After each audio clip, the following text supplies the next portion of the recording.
This is our second example application of the Excel offset formula in the offset formula Give It Some Love series.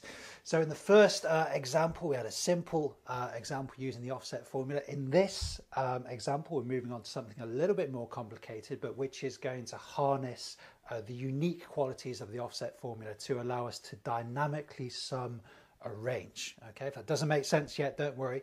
Let's get into it. I'll explain to you what's going on. So a similar table to in the first example, and you'll remember in the first example we were just retrieving a single piece of information and that worked fine. In this example though, we want to sum up a range of cells, and the user is going to decide the start point and the end point of that range of cells. The user's saying how many views were there between day 3 and day 5, for example. And in that case, we'd want the offset formula to find day 3 and to find day 5, and then to sum up all of the cells in that range. So in that case, it will be summing up 3 different cells. Okay, so it sounds like a lot of work, but using the offset formula, we can do it and do it fairly easily. Okay, so let's get into it. I've got the formula working here. I'm going to delete it and start again. So the important thing to understand is that in the first video, we only used the first 3 parts of the formula, the reference, the anchor point, then we moved away a number of rows, a number of columns, and just returned the value of the cell we got to. We're going to do more than that in this video. We're going to harness the capabilities of the last 2 elements of the offset formula, the height and the width element. So what are they doing? Well, it means that the offset formula doesn't just have to return the value of a certain cell, it can actually perform an operation on a range of cells, which really opens up huge possibilities when you combine it with other formulae. In this case, we're going to combine it with the sum formula and add up all of the values in a range of cells. And that range of cells, we're going to determine where it is dynamically. Okay, again, sounds a bit complicated, but just stick with us as we work through it. You'll get the idea. So let's get formula building again. So the reference points, I'm going to use the leftmost point of the row that contains the data we're looking at. So this cell with views in here will work fine. Comma, move on to the next part of the formula. How many rows do I want to move away from that anchor point that we've just determined? Well, all of the data is in one row, so I don't actually want to move away any rows. So I'll just put 0 in there. That will work fine. Comma, we can see we've moved on to the next element of the formula. It starts to get more difficult now because we've got to say how many columns along the table do we want to go in order to get this formula working. So just have a think about that. What information could we use from what we've got here to make that happen? Well, if we think about the period we're trying to sum, we have a start point. The start point is somewhere in the table, and we want that to be determined by the value that the user puts in the start point cell. So the start of our period, we just need to offset by that value in the start cell. Okay, so I'm just going to click on the start cell, and I can see the cell reference has appeared there. So that's great.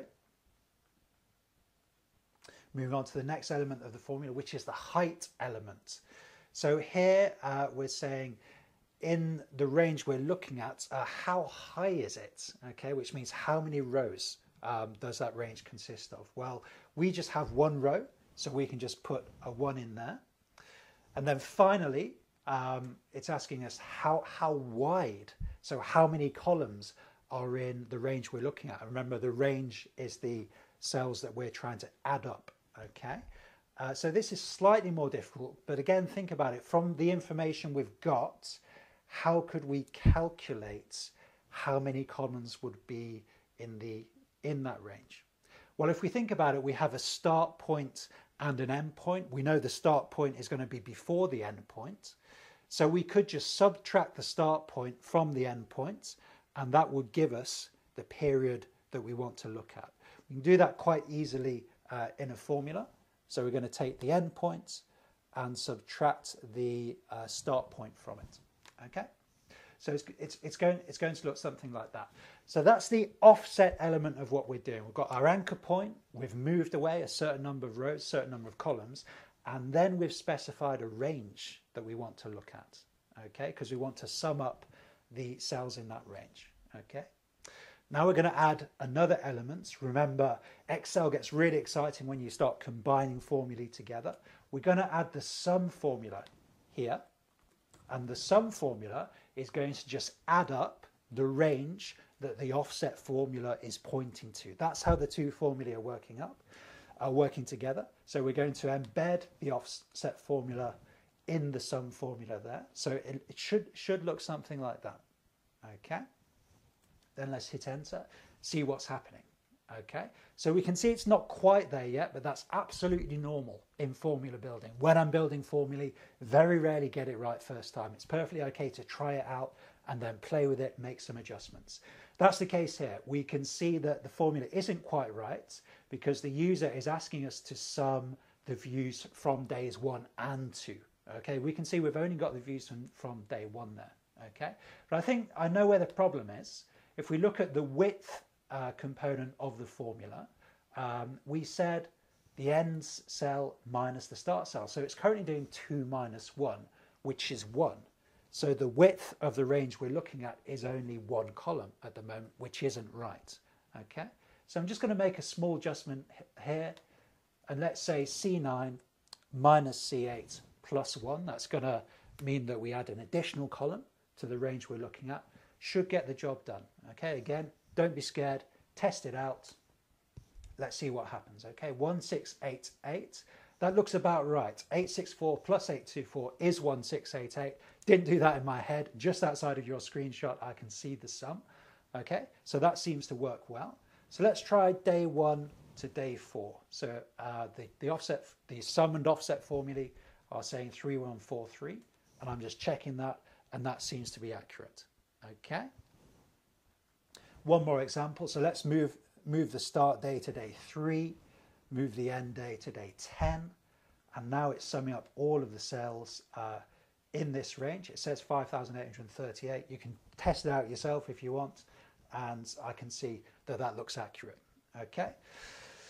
So just a quick review. So there we've combined together the sum and offset formulae, and in the offset formula, we've harnessed 2 elements that we haven't looked at before.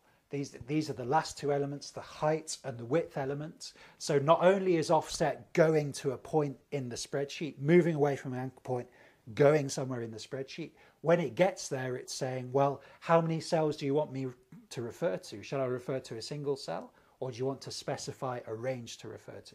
That's exactly what we've done. We've specified the range, used the start points and the end points, and that's given us a range to sum up, and the sum formula has taken that range, summed it all up. Okay, beautiful application of 2 formulae working together to get a lot of work done really quickly.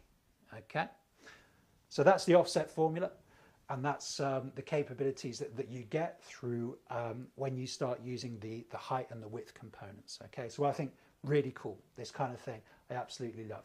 In the final video, we're going to have a look at using the offset formula to create another really cool thing, which is dynamic charts. See you then.